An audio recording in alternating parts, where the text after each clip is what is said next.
¿Cómo hemos llegado a saber que vivimos en una esfera que flota en mitad del espacio? Pues no fue algo que se descubriera de la noche a la mañana. De hecho, es una de las historias de detectives más largas y alucinantes de la humanidad.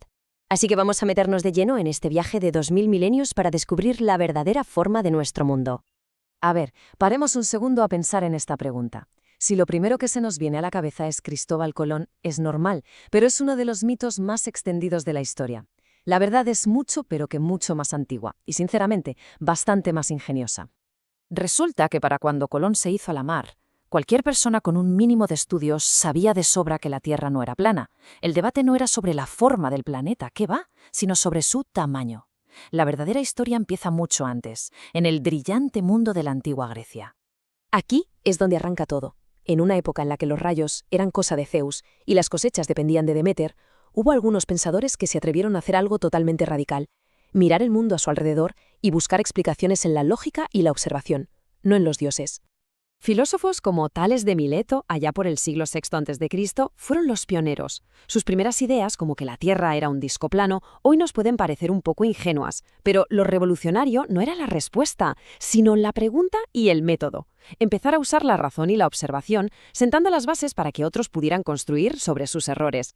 A ver, los argumentos sobre los barcos que se hunden en el horizonte estaban bien, pero no eran una prueba definitiva. La primera evidencia sólida de verdad no vino de mirar al mar, sino de mirar hacia el cielo. Y quien dio con la clave fue nada más y nada menos que Aristóteles, en el siglo IV a.C. Se puso a observar los eclipses lunares y se dio cuenta de algo.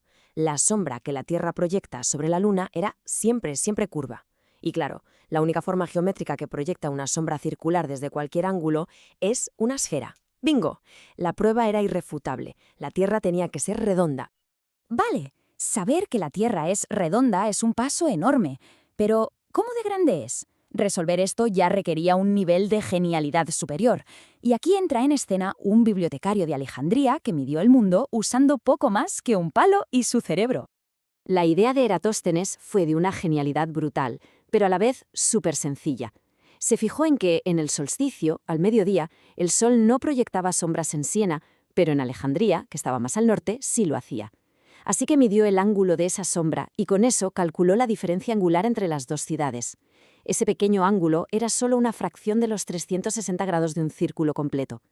Como sabía la distancia entre las ciudades, solo tuvo que multiplicar para sacar la circunferencia total del planeta. Un experimento brillante con solo dos datos, una distancia y un ángulo. Y el resultado que obtuvo, ojo, hace más de 2200 años, fue simplemente alucinante. Su cálculo dio una circunferencia de unos 40.000 kilómetros, una cifra de una precisión increíble para la época. Para que nos hagamos una idea de la proeza, la medición moderna de la circunferencia de la Tierra en el Ecuador es de 40.075 kilómetros. Es que es increíble. El cálculo de Eratóstenes tuvo un margen de error mínimo. Es, sin duda, uno de los mayores logros intelectuales de la antigüedad. Pero, como en toda buena historia, aquí la trama da un giro inesperado. A pesar de la brillantez de Eratóstenes, su cálculo tan preciso no fue el que perduró. Un error posterior se convirtió en la verdad aceptada durante siglos, y ese error, irónicamente, acabaría cambiando el mapa del mundo para siempre. Veréis, varios astrónomos intentaron repetir el cálculo. Posidonio, por ejemplo, obtuvo una cifra un poco mayor. Pero la figura clave aquí fue Claudio Ptolomeo, ya en el siglo II después de Cristo. Cometió un error bastante grande y calculó una Tierra mucho más pequeña, de solo unos 29.000 kilómetros. Y claro, como Ptolomeo era la máxima autoridad en astronomía durante más de 1400 años, su cifra, la incorrecta, se convirtió en la verdad absoluta. Y aquí es donde ese error se convierte en el motor de la historia. Colón basó todos sus cálculos en ese mundo encogido de Ptolomeo. Él pensaba que Asia estaba mucho más cerca de lo que está en realidad. Si hubiera conocido el tamaño real de la Tierra, el que calculó Eratóstenes, probablemente nunca se habría atrevido a zarpar. El error de Ptolomeo fue lo que hizo que su viaje pareciera posible. Bueno, una vez que la forma y el tamaño de la Tierra quedaron más o menos establecidos, surgió una pregunta todavía más gorda. ¿Cuál es nuestro lugar en todo este tinglado cósmico? Durante miles de años la respuesta parecía obvia, pero un astrónomo polaco estaba a punto de ponerlo todo patas arriba. El sistema de Ptolomeo, con la Tierra en el centro, había dominado el pensamiento durante toda la Edad Media. Era complejo, sí, pero encajaba de maravilla con la filosofía y la religión de la época.